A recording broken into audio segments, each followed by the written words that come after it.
So, sitting in front of him, Greg.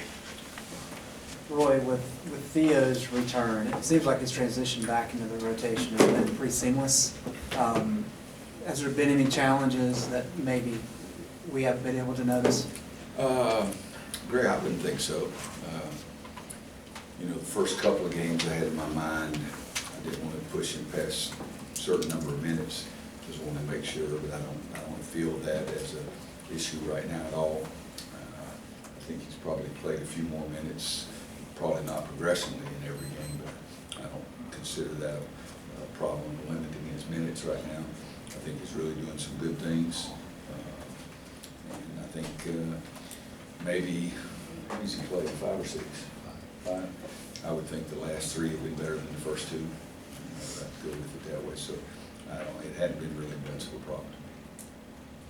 Do you have any thoughts about using him back into the starting rotation? Is that something that you've considered, or is it kind of a thing that you don't want to mess with what's working? Yes, no, no, and yes. Since you asked me 4 questions there, I really haven't thought about it, period. If it gets to the point that I say, okay, he's playing significantly better than Kennedy or Isaiah or Justin or Kenny or Joel, then I would start thinking about it. I like having some guys coming off the bench that add, Buzz, even Buzz Williams is evidently doing something on keeping 2 or 3 of his better players to bring in the second group to match up with the first group, which is, they do that a lot of that kind of thing in the NBA, and I've never done any of that, but we hadn't had enough practice time. What day was he hurt? In October, So it was October. 16. Yeah, so it was 2 weeks into practice or 3 weeks into practice. If we'd had to play a game that day, he would have been a starter. But I don't think that he had spent 42 practices as a starter and he gets injured. Because if that's the case, then I always think that you shouldn't take something away from them if they had earned it. But I think I'm 99.9% sure at that time he's still changing the lineup every single day. And I told everybody that Joel and Justin had deserved to start, and maybe some of the other guys not to that degree, but so I really haven't thought about it. If he continues his play going up like that, somebody else just starts going down. I'm not against changing it. You've maintained that he would have been the starter, like you just said. Does that mean that maybe Kenny Williams has maybe? Wait a minute now. I said that I was rotating guys. I know that. I I know had not that. picked up a starter. I hadn't picked a starting lineup. I had never mentioned that Theo would be. So I'm not going to get into what if this had happened, what if that happened, because it never happened. Okay, You but, understand what I'm saying? yeah, I understand exactly what you're saying. Okay. Does it mean that Kenny Williams maybe is doing some small things on the floor better than maybe you anticipated he would, or what? No, and I think the thing I want to get away from is comparing one guy to the next guy, because that's not what I do. I just see who's playing the best at that specific moment. Kenny, and I said this before we played the first game, and I think Kenny was our best perimeter defender, and I think that he's still doing that. I thought my first year here that Jackie was our best perimeter defender, but I didn't start in my first year, but I did my second year, because it depended on what else we had. I can play all the what ifs and what ifs and what ifs, but I don't know that Kenny has surprised me, because I did say, I think you can probably go back first week of practice, I said Kenny was our best perimeter defender. And so I don't think that he has surprised us. He started out shooting the ball better than he's shooting it now, rebounding it better now than he was earlier. I don't know that I can answer what you're asking, and maybe too dumb to understand what you're asking.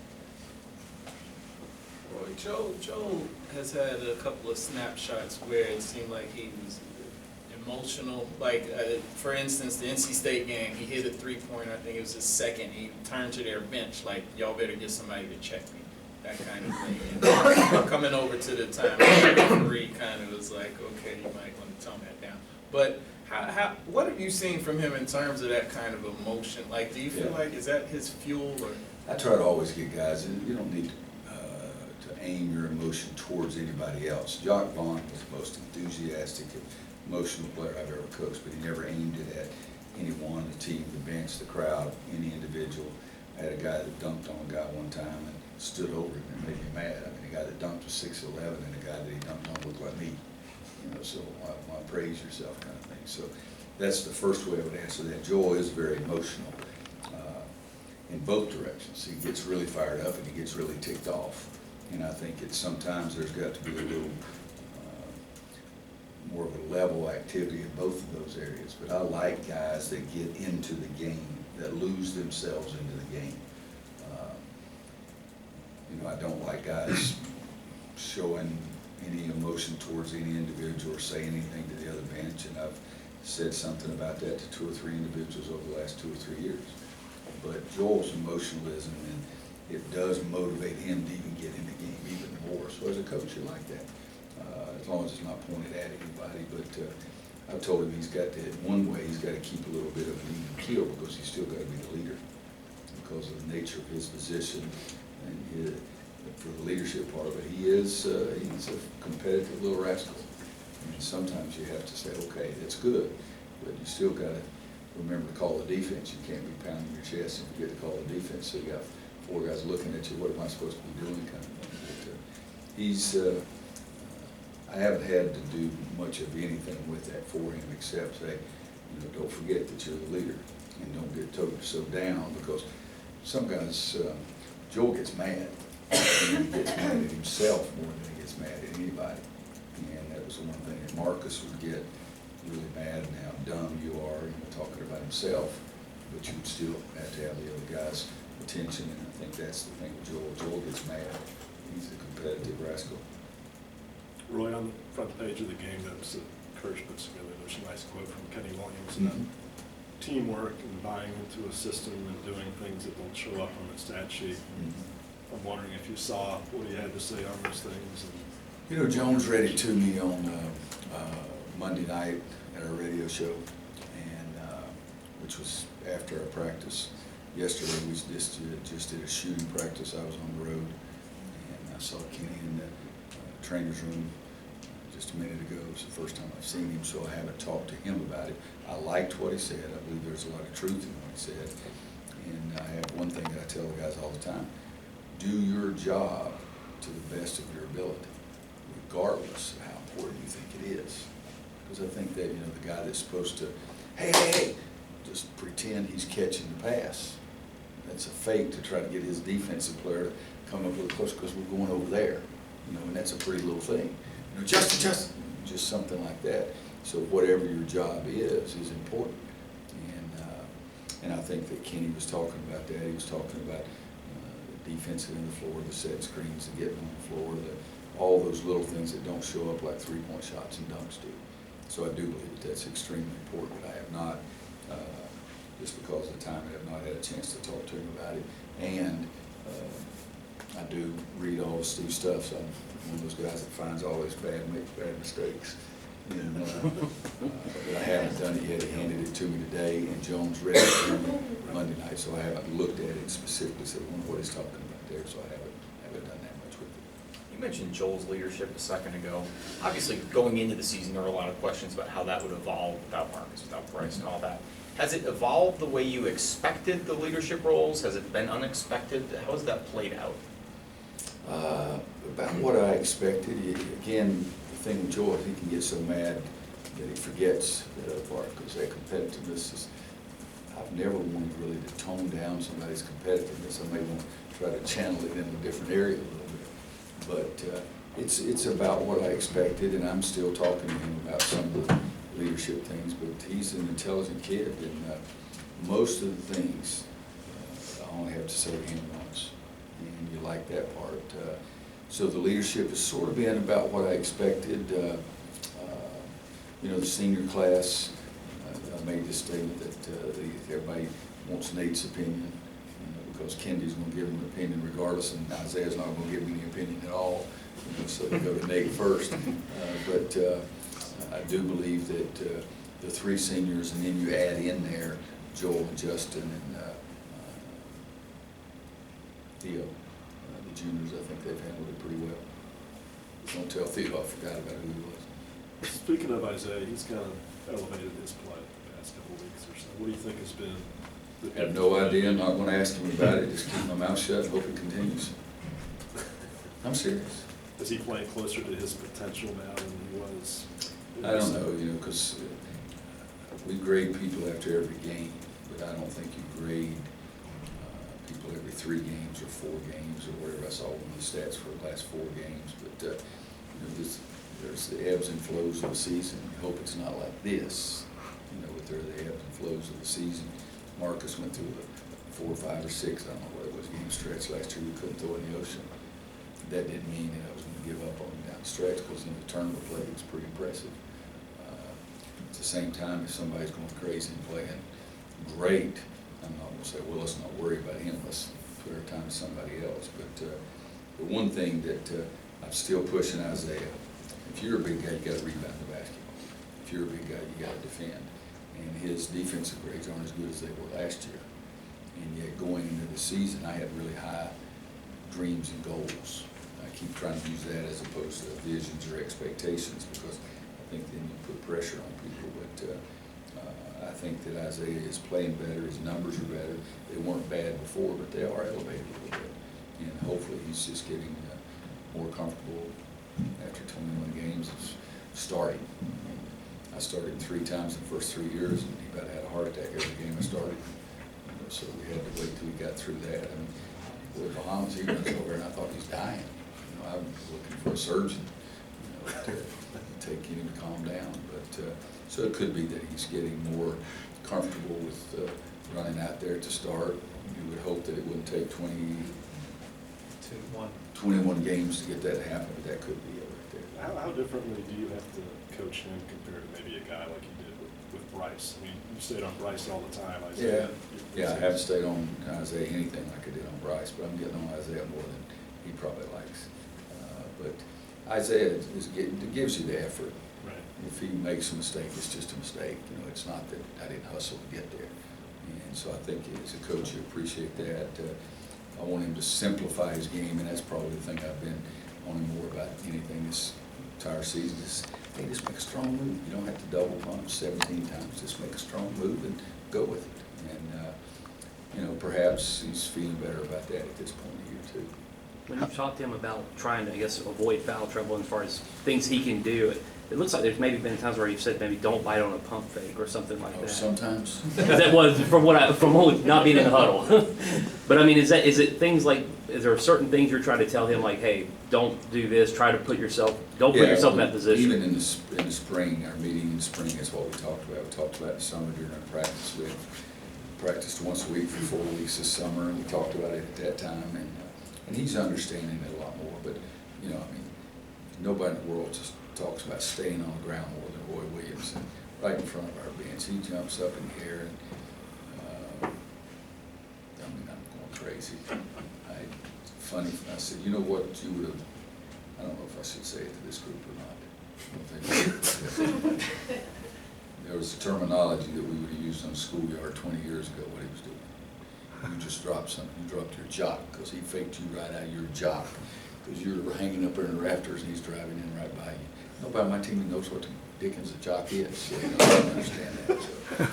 Is there, Perfectly acceptable. there you go. Is there anything else that you tell him as far as, I don't know, things he can do to try to avoid being in those positions? I mean, Yeah, it's just, you know, you gotta, regardless, you know, it's funny, you say, think. And then some players, you say, don't think so much, just play. You know, and that comes out of the mouth of the same coach, okay?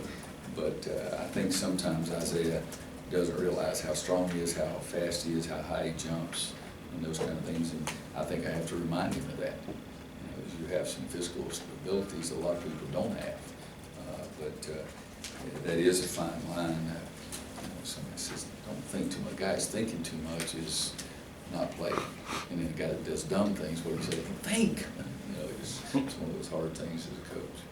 Coach, you touched on the emphasis earlier of everybody doing their job.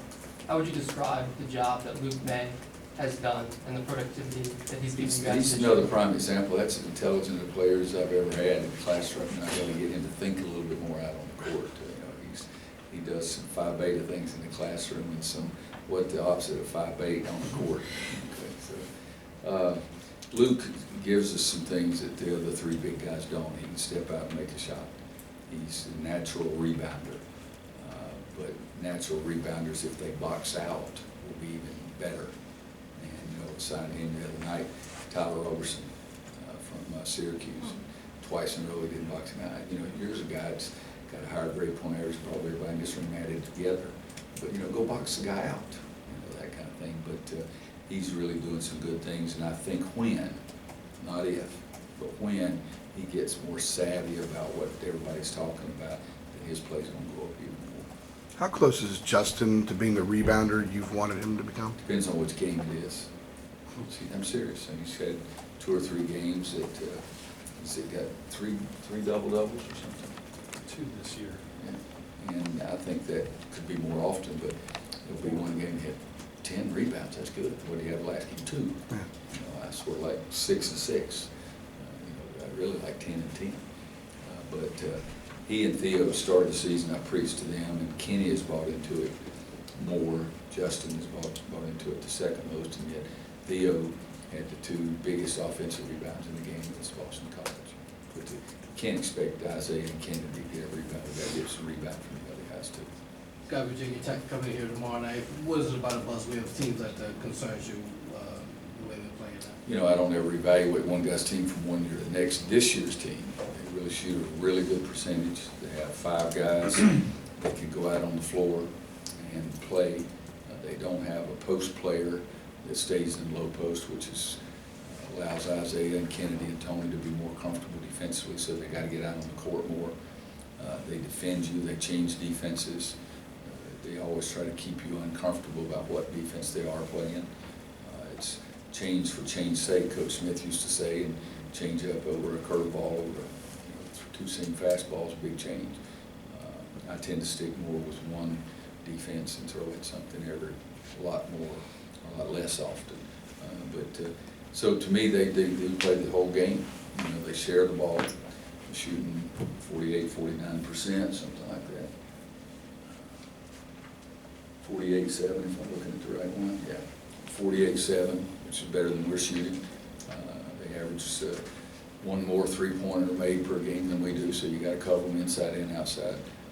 But they do guard you, and I think for us, I mean, they've had some big time wins, winning at Clemson, beating Duke the way they did. They're a quality basketball team, and you look at them now as opposed to, 3 or 4 weeks ago, and I think they're a lot better now. Roy, you seem to downplay the quality of your team's rebounding despite leading the nation in rebound margin. Is the gap between where they are and where you think they can be that significant? Yes, it is to me.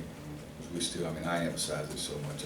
You've heard me say that Ross Beck came in one time, said I didn't realize there was a 11th commandment, thou shalt box out. But that's the way I treat the game. So I think that we can significantly get better than we are right now. And so hopefully if we do that, then it'll be something I'd really be pleased with. What are some areas where you think they should get better Boxing significantly? out. You gotta go make some contact. You know, you can't wave at the guy and put a wrist into him or a little finger into him and think he's gonna stop if he's a good rebounder. And now I'm not saying to take it away, because I told him the last couple of games, I mean, the biggest factor in the game's been our rebounding. But our rebounding, I think, is a little inflated by our low field goal percentage. Because all those volleyball times, we lay it up and get it, lay it up and get it, lay it up and get it. Oh God, they're a great rebounding team. But dang, we're 1 for 4. You know, so it's a little bit inflated by that, but I think it's one of the things that I'm proud of, but not nearly satisfied. Are there other areas that we would look at the stats and think are okay, that you still see that kind of significant room for improvement? The defensive field goal percentage, and I don't know if you would see as it is okay or not, but I think that's something that we've got to improve. I really think that last year, for example, I think we led the league in defensive field goal percentage, maybe just in conference games only. But I want us to get to that point because I want to turn people over, but I want to hold them to a low percentage. And that's hard to do because you can't turn people over unless you gamble. But if you gamble, you get beat sometimes too. So it's a little bit of a balancing act there. And I would have to look to see what our turnovers caused looks like this year compared to last year. But I just think I look at the rebounds and then I look at defensive field goal percentage is the first thing I look at. And I look at our field goal percentage. You mentioned I think John. those are the most important parts of the game. You mentioned Jacques Vaughn is one of the most emotional players you've ever coached. Enthusiastic is one part of Enthusiastic. it too. You mentioned Kennedy is going to tell you his opinion regardless of what you think. How would you describe of all the players you've coached Kennedy's leadership style? You remember I said that I would trust all of my kids to take care of my grandchildren. And then I said before the day was over, my grandchildren would take care of Kennedy. So I understand that part when you ask that question. Kennedy is, I've stayed on him pretty hard. He would be, he's not Bryce's category, but he's pretty close. Because I just think there's more there, and I'm always going to push. But he has the respect with each and every day and each and every game. I think he's getting more and more respect from his teammates. And if you have that respect, it's a lot easier to be a better leader. And because he's had some little nagging injuries that have bothered him all year long, and he's still showing up at the buzzer. Coach, you have a quick turnaround to Miami, less than 48 hours. What kind of goes into that, playing one game at night and the other game on Saturday? Well, it's hard. It's one of the things I despise about our league schedule, because I don't think anybody should ever play 2 games in 3 days and both of them on the road. And several of the schools in the league have to do that. When I was in the Big 8, Big 12, and we went to Big Monday. So that meant you were playing on Saturday and Monday, and we had it set up that you never had to play both of them on the road. And I think that's what's really hard. And I'm not the only school. I think we have one, and 3 or 4 teams have one. You have Pitt and Virginia. That's And we a have situation. at Pitt and at Virginia, but, so that's hard. We're at, I'm serious. Who do we play next week? Next week? Pittsburgh here. Okay, so that's, we have 3 Here on games. Tuesday. 3 games in 6 days, with Thursday, Saturday, Tuesday. Tuesday. Okay, that's to me when it really gets into problem. 2, it's a little bit of a problem, but if you're traveling to both of them, it's more of a problem. So this week we've got one at home on Thursday and it's on the road on Saturday. That's not as difficult as later in the year when we're at Pittsburgh and at Virginia. But it's, you have to do that in tournaments. It's, they're 18, 19, 20, 21 years old. One time, I think this might have been my first year here, we played Duke here on Thursday night. We played at Wake on Saturday at 12 noon. That's a little bit more difficult too. So game time gets into it, because we try to have our practice the day before game finish, about the time we're starting the game. But, if we play Wake at Wake on Saturday at 12 noon, we're not going to finish practice on Friday, because we do it something called go to class. So I think that it depends on what your beliefs are, it affects you a little bit more. In terms of recovery and stuff, is there anything you do differently? when you have We that- got a nice new hot tub, cold tub in there. You can go get your legs in there. The trainers and our strength conditioning coach, they do a great job with our guys' recovery. I wish they'd do as good a job as me. Around this time